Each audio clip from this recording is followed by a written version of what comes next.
শুরুতেই হচ্ছে আমি আমার হাতটা দেখাই। এই যে আমার হাতের অবস্থা দেখেন। তো এই হাতের অবস্থা করার পিছনে দায়ী আমার হাজব্যান্ড। দুঃখের কথা আসলে মানুষকে বলতে হয় না।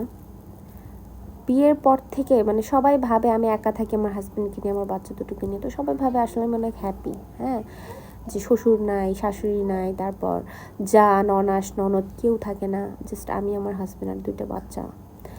তো আসলে কি বলবো, মানে আমার জামাই থাকলে না আর কারো প্রয়োজন হয় না আমার লাইফে, আমি মনে করি।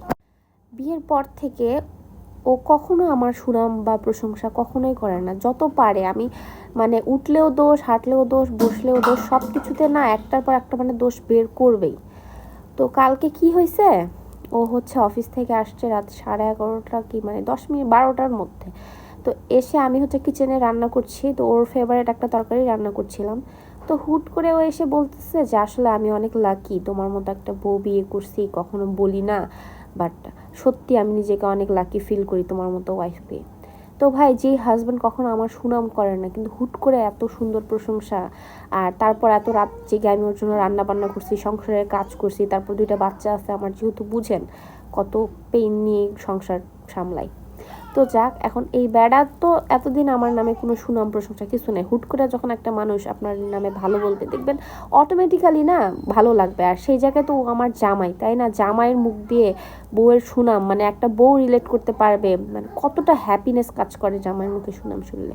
তো এই সুনাম শোনার পর এই যে হয়েছে কাজ, মানে এত আনন্দ, এত আনন্দ কোথা থেকে যে আমার মনের মধ্যে আসতেছে আমি নিজেই বুঝতেছিলাম না। মানে নাচতে নাচতে আমার জামাইরে আবার ডক্টর বলছে যে ভাজা লবণ খাইতে, তো লবণ আবার শেষ হয়ে গেছে, তো লবণ ভাজতে দিছি কড়াইয়ের মধ্যে। আর ওইখানে আবার খুন্তি নিতে গেছে, আর হুট করে একদম ছ্যাঁকা লাগে আমার এই হাতটা কয়লার খনি হয়ে গেছে। এখন আপনারাই বলেন, জামাই কি কাজটা ঠিক করছে? এমন জামাই থাকা মানে কি শত্রু শত্রু নাকি? হ্যাঁ, এতদিন সুনাম করে নাই, কালকে কেন হুট করে সুনাম করতে গেছে বা? এটা নিশ্চয়ই তাহলে ও যদি আমার সুনাম না করতো, হাতটা তো আর পুড়তো না। কি করবো, এই পুরা হাতটা দেখি আর মনে করি যে আমার বেড়া কালকে সুনাম করছে আমার নামে।